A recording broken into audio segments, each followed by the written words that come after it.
இங்க எல்லாரையும் ரொம்ப நாள் கழிச்சு பார்க்கறதுல ரொம்ப சந்தோஷம். நிறைய டிஎம், நிறைய லெட்டர், நிறைய பேர் புறால கூட மெசேஜ் அனுப்பிச்சிருந்தீங்க எங்க வீடியோ காணும்னு. இதுக்கப்புறம் நீங்க அடிக்கடி எங்க வீடியோஸ் எக்ஸ்பெக்ட் பண்ணலாம். ஸோ எஸ், இன்னைக்கு நான் இந்த குப்பரை தேங்காய், ஏன் அப்படி சொல்றேன்னா குப்பரை போட்டிருக்கேன். ஸோ திஸ் இஸ் கொப்பரை தேங்காய். ஸோ இந்த கொப்பரை தேங்காய் வச்சு நாங்கள் இன்னைக்கு வந்து வீட்டிலே வந்து எண்ணெய் செய்ய போறோம். ஸோ அதுக்கான வீடியோ தான் இது. வீடியோக்குள்ள போயிடலாமா? ஃபஸ்ட்டு இந்த தேங்காய் வந்து நான் எப்படி குட்டி குட்டி பீஸாக நாங்கள் கட் பண்ணி வச்சுக்க போகிறோம். கட் பண்ணியிருக்கிற தேங்காவை அரைச்சி அதிலேருந்து நம்ம தேங்காய் பால் தனியாக எடுத்து வைக்க போகிறோம்.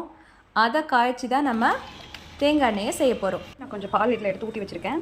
அண்ட் இருக்கிற பாலையும் நல்லா ஆட் பண்ணி இதை நல்லா நம்ம கொதிக்க விட போகிறோம். இதை நம்ம கொதிக்க விடும்போது நமக்கு எண்ணெய் தனியாக தெரிஞ்சு வந்துடும். இல்லை இதுவே எண்ணெயாக மாறுதான்றதும் எனக்கும் இதுக்கப்புறம் தான் தெரியும். ஏன் கூட சேர்ந்து நீங்களும் பாருங்கள். ஸோ எஸ், ஒரு 1 hour பால் கொதிச்சதுக்கப்புறம் எண்ணெய், சுத்தமான எண்ணெய் எப்படி பிரிஞ்சு வந்திருக்குன்னு நீங்களே பாருங்கள். இப்போ உங்களுக்கு இந்த எண்ணெய் நல்லாவே தெரியும்னு நினைக்கிறேன். எண்ணெய் பார்த்தீங்களா எப்படி ஒரு கரண்டி ஃபுல்லாக அப்படி பிரிஞ்சு வந்திருக்கு. ஸோ இந்த மாதிரி நம்ம நல்லா சுண்ட விட்டோம்னா அந்த தண்ணியெல்லாம் வற்றி இப்படி எண்ணெய் தண்ணியாக வந்துடும். இப்போது நான் இதை ஆற வச்சுட்டு ஒரு கண்டையெல்லாம் மாற்றிப்பேன்.